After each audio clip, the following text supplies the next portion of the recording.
Wow! So, this is the energy of good luck, good fortune, swerte guys. So, ito yung magandang combo para sa inyo guys kasi blessed na kayo, pagpapalain kayo, tapos makakita pa kayo ng swerte guys. Ibig sabihin gumaganda pa yung daloy ng swerte sa buhay nyo. So, ito talaga pumapasok ito doon sa mga tao no, na ready. Ibig sabihin handa, no?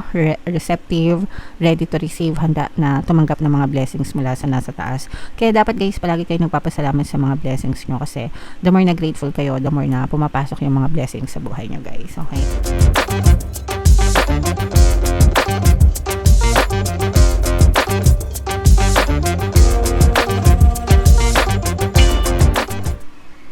Hello guys, hello Scorpio, welcome back to Pinoy Pixie Tarot. Ang pamagat ng episode natin for tonight is monthly check-in mga kapixie para ngayong August para sa Scorpio, Sun, Moon, Rising Sign, and Venus.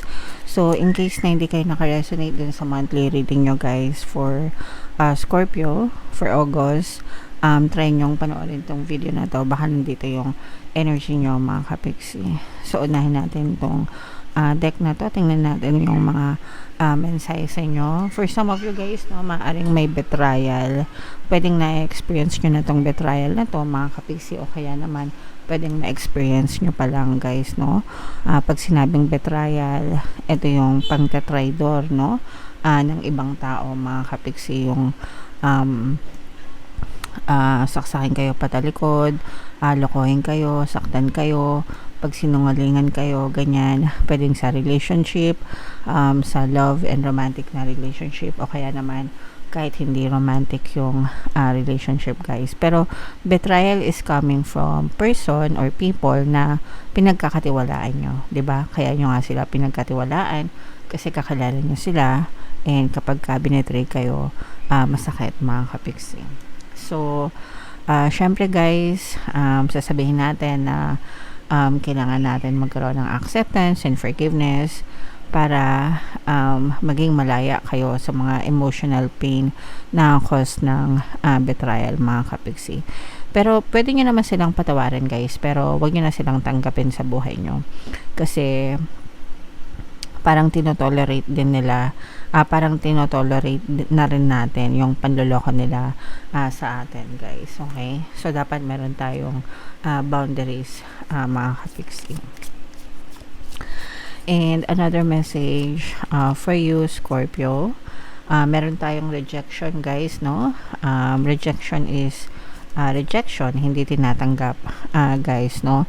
So for some of you, pwedeng ma-feel mo na you're being rejected in any way mga kapixie, and okay lang yan guys kasi hindi naman lahat ng tao willing tayo na tanggapin. Maswerte tayo kung there are people na tatanggapin tayo for who we are and for what we can do for them. So let's say for example sa trabaho, nag-a-apply ka ng trabaho, diba, na-reject ka for some reason, and okay lang yun guys. Ibig sabihin lang nun, hindi para sa'yo yung trabaho na yun, and meron pang ibang company na pwede kang tanggapin for who you are and what you can offer to them. Okay, so wag nyong tanggapin or wag nyong tanggapin yung rejection as failure. Hindi siya equivalent ng failure mga kapixie. Nasa maling tao ka lang, no. You can always find the right person or right people na tatanggapin kayo ng buong buo mga kapixie. Alright? And another message for you guys is fear mga kapixie, no? So you have to face your fear. And guys, so pagdating sa fear, yung palagi kong sinashare sa inyo guys is yung sinabi ni Frank Herbert din sa kanyang novel na Dune. Ang sabi niya doon guys ay, I must not fear. Fear is the mind killer. It's a little death that brings obliteration.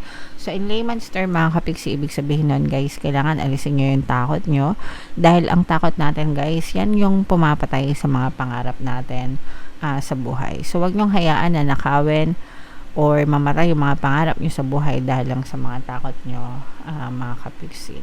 Alright? So, comment down below guys if feeling nyo naka-resonate kayo dyan sa mga messages na yan. Hanapin natin yung energy ng Scorpio habang sinashuffle ko to guys. Panoorin nyo muna yung video natin regarding sa ating paano mag-manifest ng abundance video course. Kapiksi, sawa ka na ba sa mga struggles at hirap sa buhay mo? Masipag ka ba at masikap sa buhay ngunit hindi ka pa rin umaasenso? Ilang beses ka na bang nag-attempt mag-negosyo at mag-invest pero palagi ka pa rin nalulugi? Sa pagkakataon na ito ay maaaring may subconscious beliefs ka na nagiging balakid sa iyong pag-unlad at pagyaman. Introducing, paano mag-manifest ng abundance video course. Dito ay matututunan mong ma-overcome ang mga balakid mo para tuluyan ka ng umunlad, umasenso, sumagana, maging matagumpay, successful at maswerte sa iyong kabuhayan, pera, trabaho, negosyo, salapi at kaperahan ng bonggang-bongga. Dali, mag-send na ng email sa pinoypixie@gmail.com at simulan na ang iyong pagyaman ngayon. Alright, so sa lahat ng gusto mag-avail ng course guys, naka-flash sa screen nyo. Una, meron tayong paano mag-manifest ng abundance video course. Meron din tayong paano mawala ang third party at magkaroon ng harmonious na relationship. And meron din tayong paano pabalikin si ex revised breakup. Sa mga interesado guys, mag-send lang kayo ng email sa pinoypixie@gmail.com. So, Scorpio guys, kayo ay represent ng King of Cups sa ating spread. Kung ano lang yung makaresonate sa inyo guys, take that message kasi hindi lahat ng mensahe ay mag-resonate sa inyo. By the way guys, sa mga naghahanap ng mga pampaswerte na lucky charms or lucky bracelet, Aventurine at saka Citrine yung pinaka-recommended ko guys. May makita kayong link sa description box at sa comment section. Pwede nyo nang i-check out guys. So, yung first card nyo, mga kapiksi, your current self, mga kapiksi, is you are getting more and more stronger, mga kapiksi, no? So, parang, especially, guys, kung meron kayong mga pinagdaanan na hindi maganda sa buhay nyo, mga pagsubok, ganyan, for some of you, parang natututo kayo ng mga leksyon, no? Sa mga pagsubok nyo, and mas nagiging stronger kayo, mas nagiging wiser kayo, stronger, courageous, mas matapang, mga kapiksi. So, nakakatulong din yun sa inyo guys, no? Kasi, diba, sabi nga, experience is the best teacher. So, marami kayong natututunan sa mga sitwasyon na pinagdadaanan nyo, mga kapiksi. Yung theme of the month nyo guys, no, talagang very open kayo, mga kapiksi, sa mga opportunities. Yung iba sa inyo talagang active kayo na nagsisik or naghahanap ng mga opportunities pa na pwede nyong i-explore sa buhay nyo, mga kapiksi, para lalo pang sumagana at umangat yung inyong pamumuhay guys. Yung key goal na gusto nyong i-pursue is, yung iba sa inyo talagang gusto nyong malampasan yung kahirapan ng buhay, mga kapiksi. Especially kung nakaranas kayo ng mga financial losses or mga kahirapan sa pera, guys, no? Talaga naghahanap kayo ng mga solusyon, mga kapiksi. Naghahanap kayo ng mga solusyon para malampasan yung mga problema sa pera. Okay? And dadating din yan, mga solusyon na yan guys, no? Yung mga masisipag maghanap ng solusyon, talagang tinutulungan yan ng nasa taas, mga kapiksi. Yung mga tatamad-tamad, wag na kayong umasa. Dahil kung tamad kayo, wala talaga mangyayari sa buhay nyo guys. Okay? And yung obstacle na kailangan nyo ma-overcome, ito naman guys, iwasan nyo magmadali, no? Sa mga journey natin, paglalakbay natin sa buhay, guys. Hindi karera ang buhay. It's a journey, mga kapiksi. Meron tayo kanya-kanyang timeline. Yung iba, mas mabilis umangat, mas mabilis umasenso. Depende yun kasi sa mindset nyo, mga kapiksi. Depende sa perception nyo. Depende rin sa effort nyo, guys. Yung iba, mas mabagal. Probably dahil distracted sila o kaya naman masyado silang maraming iniisip. Pero take your time, guys. No? Huwag kayo masyadong magmadali. Sa-success din kayo. Magtatagumpay din kayo. Basta mag-persist lang kayo sa buhay nyo, mga kapiksi. Okay? Wow! So, ito yung major accomplishment nyo, mga kapiksi. May mga blessings na dadating sa inyo, guys. Ito mga blessings na to, guys, ito yung magiging sagot para sa mga financial problems nyo. Kasi nga, yung iba sa inyo, sabi ko nga, pwedeng nagkakaroon kayo ng mga financial losses or financial problems, mga kapiksi. Pero, magkakaroon din kayo ng blessings sa panahon na to. And yung mga blessings na yan yung magiging solusyon sa mga problema nyo sa pera, guys. Okay? So, i-mind nyo na yan, guys. Ito mga blessings, pagpapala, kasaganaan, What to avoid, mga kapigsi, no?